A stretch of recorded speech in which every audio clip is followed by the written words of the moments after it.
sesuatu yang seru banget nih, yaitu tentang perilaku organisasi di Inspektorat Kota Pontianak.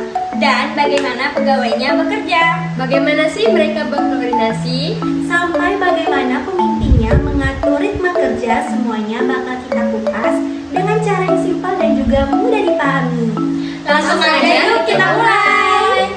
Halo semuanya, perkenalkan nama saya Septia Kusuma Wardani Putri dengan NIM B1021231034. Di sini saya akan menjelaskan pada slide pertama, yaitu profil organisasi. Nah, pada slide ini saya akan menjelaskan secara singkat mengenai profil Inspektorat Kota Pontianak.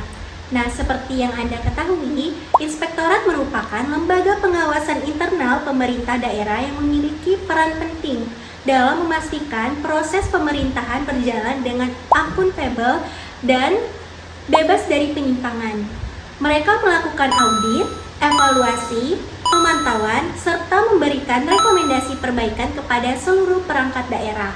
Jadi, peran inspektorat bukan hanya sekedar mengawasi, tetapi juga membina SKPD agar tata kelola pemerintahan akan semakin baik.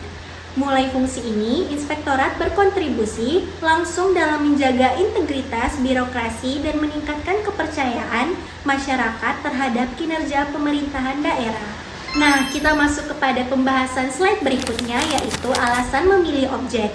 Pada slide ini kami menjelaskan alasan mengapa kelompok kami memilih Inspektorat Kota Pontianak sebagai objek kajian.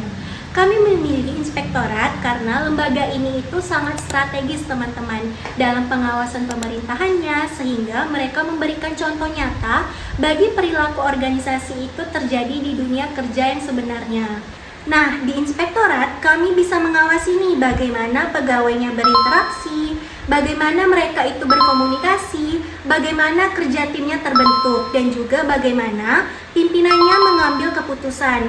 Semua dinamika itu sangat relevan dengan teori-teori perilaku organisasi yang kami pelajari.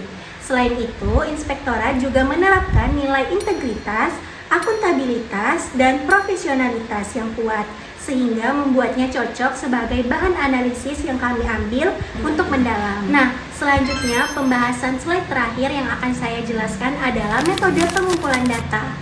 Pada slide 4 ini kami menjelaskan metode pengumpulan datanya yang digunakan. Pertama, kami melakukan observasi langsung di kantor inspektorat untuk melihat bagaimana sih pegawainya itu bekerja, bagaimana cara berkomunikasinya, dan bagaimana mereka menyelesaikan tugasnya itu sehari-hari. Dari observasi ini, kami bisa melihat nih pola interaksi dan budaya kerja yang ada di lapangan. Kedua, kami melakukan wawancara dengan beberapa pegawai termasuk kepada Kepala Bagian Sekretariat. Wawancara ini memberikan kami wawasan lebih mendalam mengenai motivasi kerja pegawai, tingkat koordinasi, dan juga serta tantangan yang mereka hadapi. Yang ketiga, kami juga mempelajari dokumentasi seperti struktur organisasi, SOP, serta foto kegiatan untuk mendukung hasil observasi kami di lapangan. Dengan 3 metode ini, kami mendapatkan gambaran yang lengkap dan lebih objektif tentang perilaku organisasi di Inspektorat Kota Pontianak. Terima kasih, selanjutnya akan saya kembalikan kepada rekan saya. Terima kasih sebelumnya. Perkenalkan, nama saya Merianti dengan NIM B1021231042. Ingin melanjutkan presentasi dari rekan saya, yang dimana saya ingin menjelaskan terkait perilaku individu para karyawan yang ada di inspektorat. Kalau kita lihat dari sisi individu, pegawai di Inspektorat Kota Pontianak ini sebenarnya punya karakter yang berbeda, yang dimana mereka tahu bahwa pekerjaan mereka bukan pekerjaan yang biasa. Mereka pastinya mengawasi jalannya pemerintahan, memastikan tidak ada penyimpangan, dan juga menjaga agar pelayanan mereka berjalan sesuai arahan. Kesadaran inilah yang akan membuat mereka cenderung lebih teliti, disiplin, tanggung jawab, dan juga berhati-hati dalam bekerja. Motivasi kerja mereka juga yaitu cukup tinggi. Biasanya mereka diberikan pujian, arahan yang baik, dan juga mereka diwajibkan untuk memastikan hasil kerja mereka itu bisa dipertanggungjawabkan. Dari perspektif perilaku organisasi, ini menunjukkan bahwa faktor motivasi, kepribadian, dan juga persepsi mereka terhadap pekerjaan sudah terbentuk dengan baik Kebanyakan dari mereka mempunyai gaya kerja yang stabil secara emosional dan juga cenderung kooperatif. Jadi mereka bisa bekerja dalam tekanan maupun arahan dari atasan terburu-buru. Persepsi mereka terhadap lingkungan kerja juga positif. Mereka merasa pekerjaan ini penting dan juga bermanfaat, sehingga mereka lebih mudah membangun sikap kerja mereka dan juga mereka menjadi individu yang lebih baik. Bisa dibilang kalau inspektorat ini mempunyai SDM yang cukup tinggi dalam bekerja dan juga secara tanggung jawab mereka ini sudah sesuai standar yang diinginkan. Di slide selanjutnya yaitu pada level kelompok, yang dimana kalau dilihat dari level kelompok ini mereka bekerja sama pada pekerjaannya dan juga mereka melakukan pekerjaan secara efektif dikarenakan mereka cukup kompak.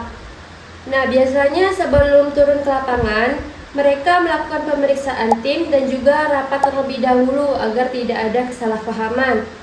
Hal ini menunjukkan interaksi antar tim berjalan dengan nyaman tanpa jarak dan juga tidak terlalu kaku.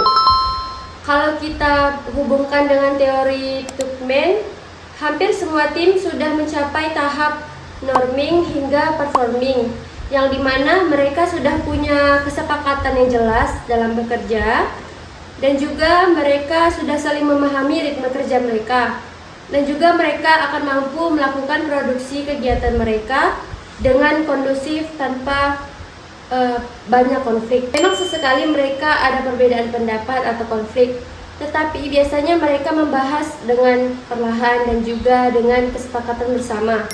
Tetapi konflik ini juga muncul bukan karena sifat mereka sendiri, tapi justru mereka lebih kritis dengan perbedaan dan juga untuk membuat laporan mereka menjadi lebih baik.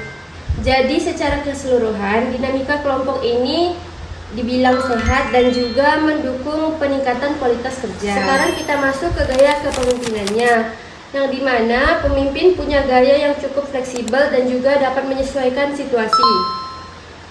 Kalau kondisinya santai seperti rapat rutin dan juga diskusi teknis, biasanya pemimpin menggunakan gaya demokratis. Mereka memberikan ruang bagi pegawai untuk menyampaikan ide mereka dan juga pengalaman mereka atau pendapat terkait pemeriksaan. Suasananya terbuka dan juga tidak ada terlalu formal yang gimana juga, sehingga pegawai bisa merasa dihargai. Tetapi ketika menyesuaikan situasi yang mendesak, seperti ada laporan yang harus diselesaikan hari itu juga, ada temuan penting yang sensitif, gaya kepemimpinan mereka langsung berubah jadi lebih direktif, yang dimana pemimpin akan memberikan instruksi yang lebih jelas dan lebih lanjut, tegas dan juga sangat spesifik. Hal ini dilakukan agar pekerjaan mereka tidak molor atau terlambat dan juga supaya setiap pegawai fokus pada tugasnya masing-masing. Gaya seperti ini sangat cocok pada teori situational leadership milik Hershey Blackhand, yang dimana menjelaskan terkait pemimpin yang efektif adalah pemimpin yang bisa menyesuaikan gaya kepemimpinannya berdasarkan kebutuhan tim. Kadang tim juga butuh arahan, tetapi kadang juga butuh diajak diskusi. Nah, pendekatan fleksibel ini membuat pegawai merasa terlibat dalam situasi kerjanya, sehingga memungkinkan mereka tetap bekerja dengan baik. Hasilnya adalah lingkungan kerja yang seimbang, produktif, tapi tetap nyaman bagi mereka. Sekian dari materi saya, dilanjutkan oleh rekan saya. Baik, selanjutnya saya Nancy Laura Fasya dengan NIM B1021231009 akan melanjutkan materi saya, yaitu analisis pada tingkat organisasi. Secara keseluruhan, di Inspektorat Kota Pontianak memiliki budaya organisasi yang cukup kuat, terutama dalam menegakkan nilai integritas, akuntabilitas, dan juga disiplin sebagai ASN. Budaya ini terlihat dari cara bagaimana pegawai menjalankan tugas pengawasan yang harus objektif dan juga bebas dari intervensi. Iklim kerja di inspektorat juga terbilang sangat-sangat positif, komunikasi antar pegawai berlangsung terbuka dan juga baik dalam rapat formal maupun interaksi secara sehari-hari.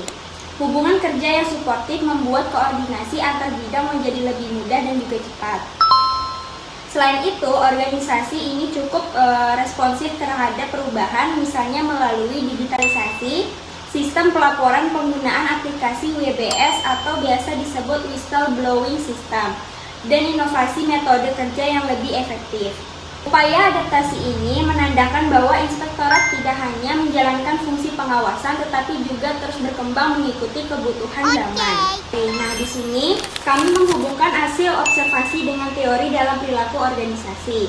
Pertama, teori budaya organisasi menurut Edgar Schein terlihat jelas pada inspektorat, mulai dari artefak seperti standar pelaporan dan prosedur kerja, nilai yang diunjung seperti integritas, hingga asumsi dasar bahwa pengawasan harus juga jujur dan objektif. Kemudian berdasarkan teori iklim organisasi, dari Gibson, kondisi kerja di inspektorat mencerminkan adanya dukungan kepercayaan dan komunikasi yang kuat antar pegawai sebagai dasar pembentukan lingkungan kerja yang sangat sehat. Kami juga menghubungkan teori perubahan organisasi dari Kurt Lewin, di mana digitalisasi sistem menjadikan contoh proses perubahan melalui tahap unfreeze, change, dan revise. Terakhir, menurut Roger tentang adopsi inovasi, penerapan teknologi pengawasan menunjukkan bagaimana organisasi melalui proses penerimaan perubahan secara bertahap. Dengan demikian, praktik yang dilakukan di inspektorat relevan dengan teori akademik dalam perilaku organisasi. Selanjutnya masuk ke pembahasan terakhir, yaitu kesimpulan, di mana hasil analisis kami menunjukkan bahwa kantor Inspektorat Kota Pontianak mampu mengharmonikan aspek individu, kelompok, dan juga organisasi dalam menciptakan kinerja yang efektif. Komunikasi dan juga koordinasi yang baik menjadi salah satu kekuatan utama dalam menjalankan tugas pengawasan. Gaya kepemimpinannya fleksibel juga berperan penting dalam menjaga efektivitas kerja tim dan mendorong partisipasi pegawai. Selain itu, adaptasi teknologi dan inovasi memberikan kontribusi yang besar dalam meningkatkan personalitas dan transparansi lembaga. Secara keseluruhan, Inspektorat merupakan contoh organisasi pemerintah yang responsif, terstruktur, dan juga berkomitmen menjaga integritas pelayanan publik.